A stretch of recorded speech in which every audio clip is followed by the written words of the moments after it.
Steve Evans, here we are at Bradbury End, 5 days until Tranmere. How do you sum up pre-season so far?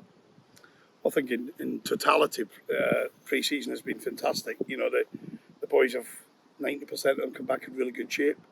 We've got that 10% into really good shape, so we're in a great place. Everyone will be on the training ground this week.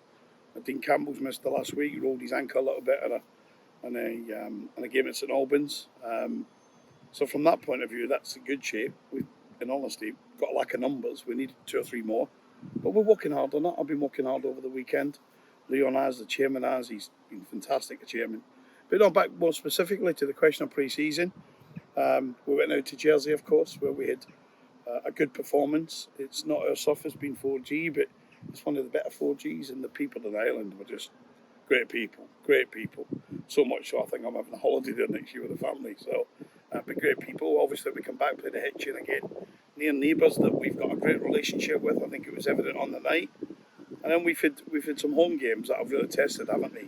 We've West Brom with Stevie Bruce. Peterborough United. We Grant and of course Derby County with Liam. The real test. And in between, obviously, we've been the likes of St Albans, as you know, and we've went up to Peterborough Sports. So it's been really testing. We've had games where we've dominated the ball and had the ball. We've had games where we've not. But we've got everyone on the training ground 5 days before the start of the season, Alfie. So you must say pre-season is a tick in the exercise. And if we could add a couple to the group, and it doesn't need to be for Tranmere, it'd be good if it was. It could happen today, tomorrow. It might not happen today or tomorrow. But it would be good to get that. A couple more people in the building and players. And then we're ready to go for the season. And obviously, undefeated throughout the season so far. Does that build that mentality that you need going into the season, or how much can you take from that? Oh, you can take great confidence from. I think the players can.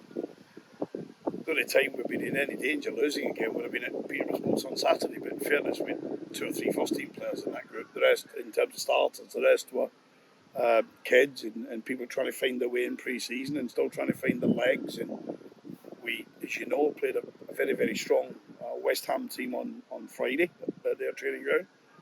Brilliantly received by David Moyes and all his staff, and Ricky Martin and the guys that were really well. But, the players that they had against us, they came to my ex-club, to Gillingham, and won very easy in the Papa John's. And if anything, it was a stronger team.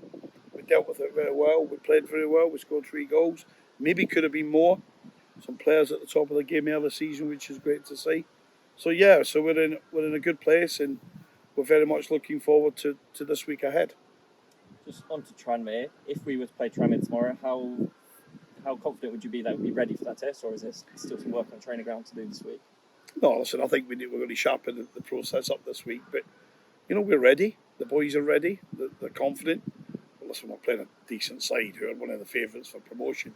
Not only have they got good owners in the Palios family, brilliant supporters.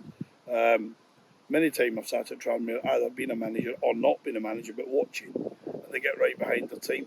I always describe Liverpudlians, and that's what Tranmere are, is the same as me, it's Glaswegians. Madly passionate about the football, madly passionate about the team. And if anything, when you've got Everton and Liverpool on the doorstep, to be a Tranmere fan, you've really got passion in your veins, haven't you? And they've got a passionate manager, Mickey Mellon, and his staff. Good players. One of the favourites will be tough, but hey, we're not making excuses. We're going to go there and try and win a football match. But we will have to be at our best to come back with Hertfordshire with a point, or hopefully all 3. And just in terms of player-wise, everyone's looking okay. They're sharp. Do you have that starting 11 in mind yet, or is there still a chance to prove it? No, listen, we could sign somebody tomorrow who changes the starting 11.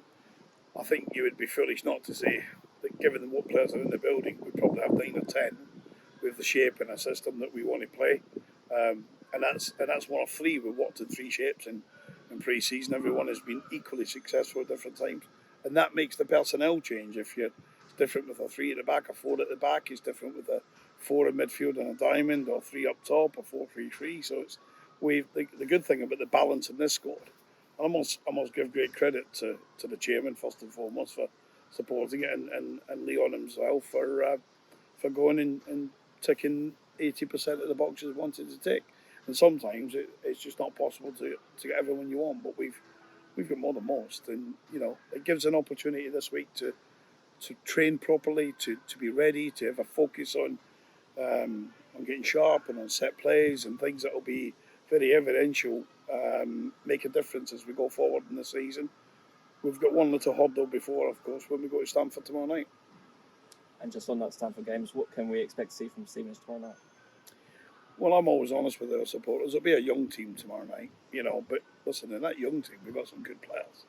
And if we're ever short in light numbers, which have been in recent times with COVID and different issues, it's the young players you look to. And we're very much aware of what's down the pecking order in terms of what's at the youth team. We took 4 of those kids to West Ham with us. A couple of them got on the pitch, might have only been 5 or 6 minutes at the end. 4 of them went with us to Peterborough, 5 of them went with us to Peterborough Sports. Young man played in the first team for the first time. So, listen, they've gone to Swansea under 23s last week and got a 2-2 draw. So that tells you that we got some ability there. So it'll be a young team, and only because we've looked at the minutes. There may be the odd one this afternoon when we relook at the first team squad. Do we involve them? Do we put them in? Listen, it's not about the opponents. It's about making sure we're right. Got a lot of respect for Stamford Football Club. I started really there. I'm still really, really friendly with the chairman and the people on the board. And of course, Graham Drury is a manager who I've recommended for jobs in the past. He's a real good guy, knows his football, knows his stuff. He does incredible at Stamford. Possibly doesn't get the recognition he deserves. So I'll go there tomorrow night and win, lose or draw. Myself and Phil will be having a beer in the bar. It's your turn to pay, Phil. It's great. Thank you, Gaffer. Thank you.